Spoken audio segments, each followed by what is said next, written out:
And my pleasure to be here. Well, it was like this. I always wrote all of the things I write now, so poetry, fiction, and nonfiction prose. But in those days, which were the late 50s, early 60s, in Canada, it was very hard to get a novel published because people would say, first of all, Canadian literature doesn't really exist, and you needed to have an American or a British co-publisher, and then they would say, well, Canada doesn't really have an identity, and then the Americans and the British would look at it and say, this is too Canadian. So it was a paradox. But poetry you could publish in your cellar, and a lot of us did. We began by publishing either in our cellars or other people's cellars. Remember the Mimeo machine? And I hand-set my first book on a flatbed press, you know, putting the letters in, and we had a shortage of A's, so I had to set one poem at a time and then disassemble it and set the next one. So that's how a lot of us began. So it looks as if I was doing poetry first, because that got published first. But really I was doing all of them all along. Absolutely. Not only that, I wrote them to standard hymn tunes, but then my friend Orville, the musician, got into the manuscript when my agent was reading it, and Orville, the musician, started channeling Adam 1, and he started writing this wonderful hymn music. So I said, go Orville. And he wrote the music for all the hymns. I did say, you know, these are hymns, Orville. Ordinary people have to be able to sing them. And he didn't always stick to that, but he did write enough. For instance, I'm pretty good on the Mole song. It's all true. Without the underground life, we'd really be finished. But nonetheless, they are hymns, and hymns are not the same as poems. Hymns are made for congregational participation, and some of the rhymes are a little odd in real hymns, so I made some of the rhymes a little odd in the hymns that I provided for the God's Gardeners. I do rhyme umbrella with gorilla. In the Noah story, God rather trickily says that he's not going to destroy the world again with a flood. So this is another way of doing it, which doesn't involve submersion.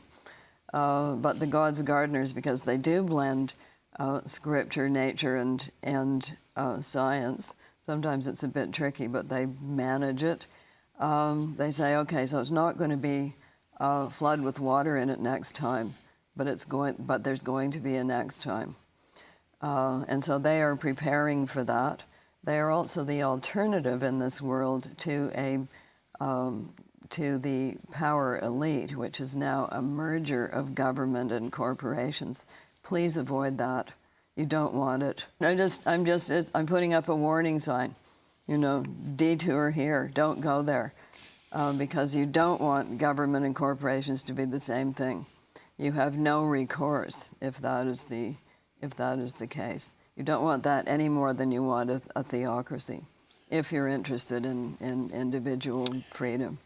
And we did try to research absolutely everything that we could, which wasn't always easy. But we did find the moment when she leaves, not to spoil the ending, she does get out of the prison, and there's the warden's notes, and he takes her across to the United States to, quotes, a home prepared for her. So somebody there was going to take her in. And then she did what anybody would probably do under the circumstances. Her name changes. She disappears from the historical record.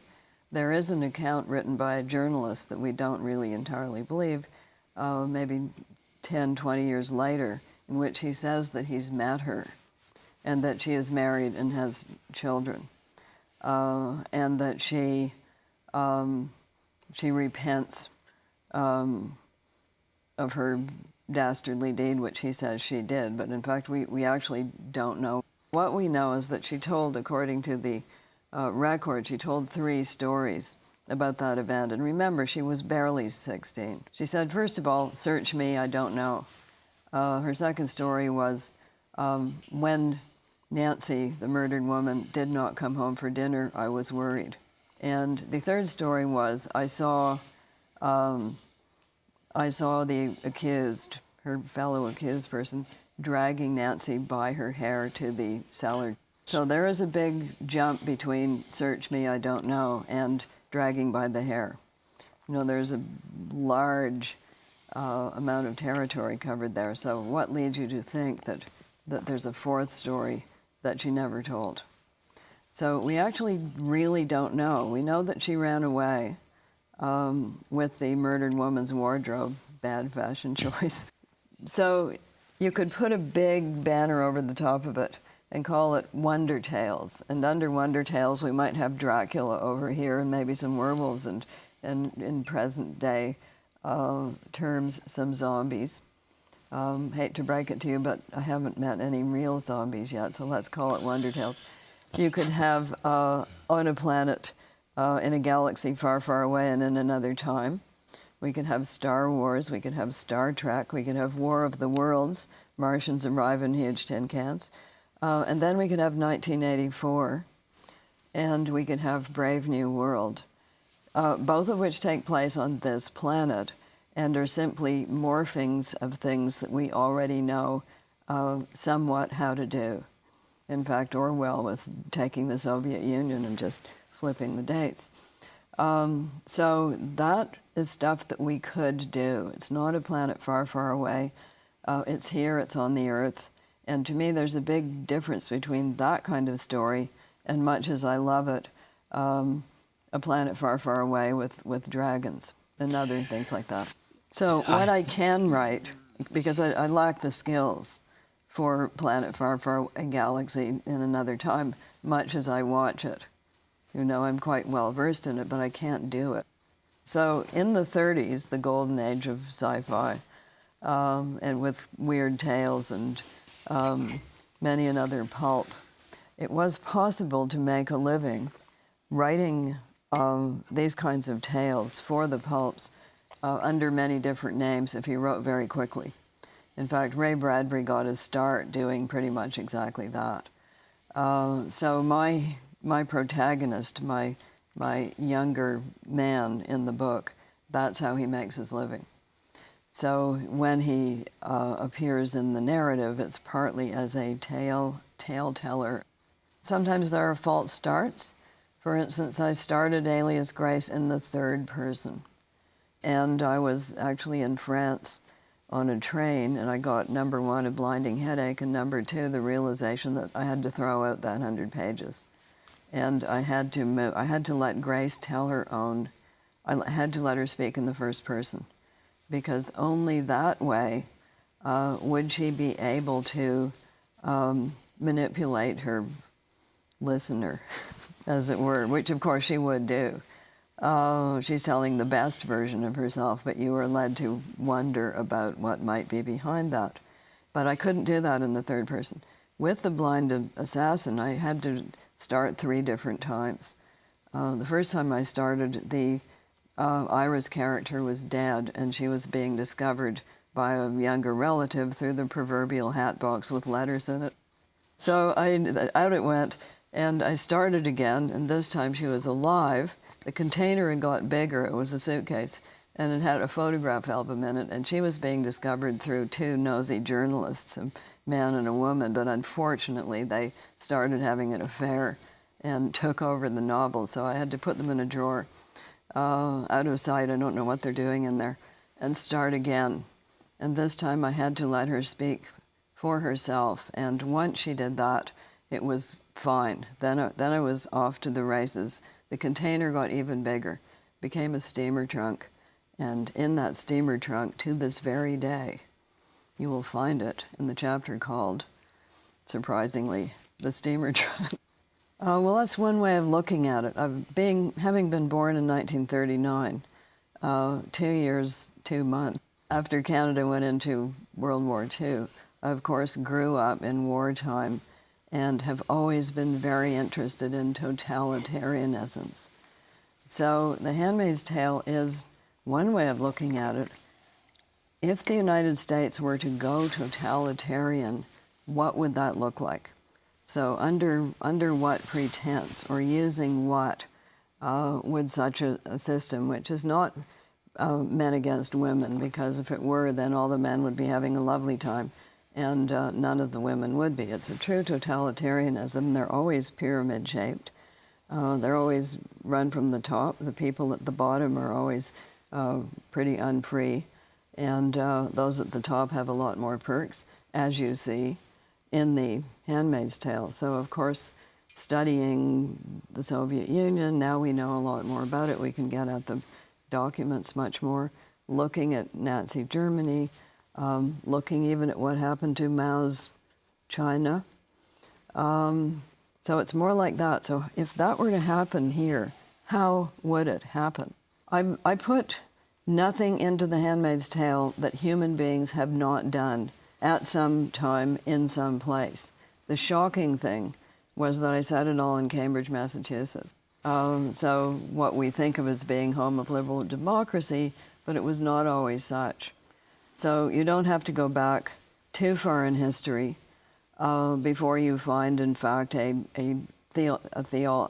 theocracy in place in Puritan New England, and indeed in many other places around the globe. And being a person of my own time and place, I'm against theocracies, because if you aren't of that religion, whatever it may be, you're a heretic. So you really have you've got no squeezy room for alternate. Absolutely, but let us not get too self-righteous about that, because we were doing the same things in our own culture not so very long ago. And every very controlling culture always wants to control women one way or the other. And they all want to have a handle on who can you marry, who shall have children, how many children shall they have. You can document this country by country going back.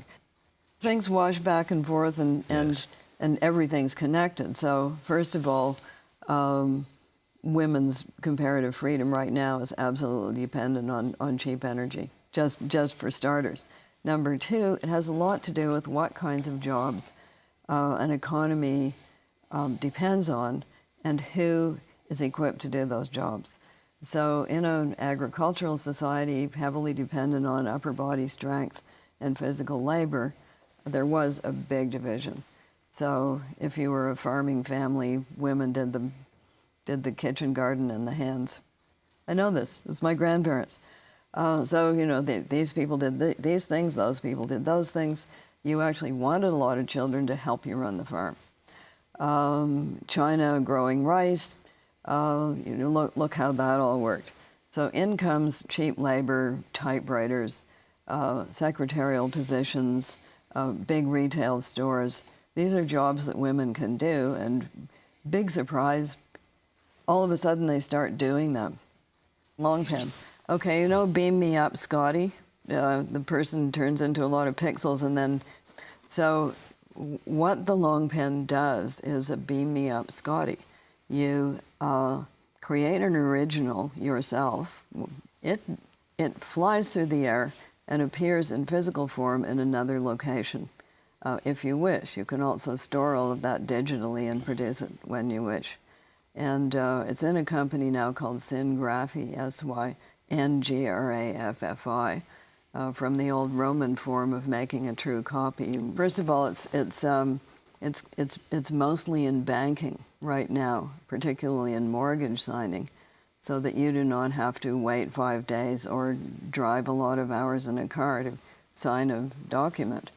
And you can talk to somebody by video, negotiate the whole thing, and then complete the transaction.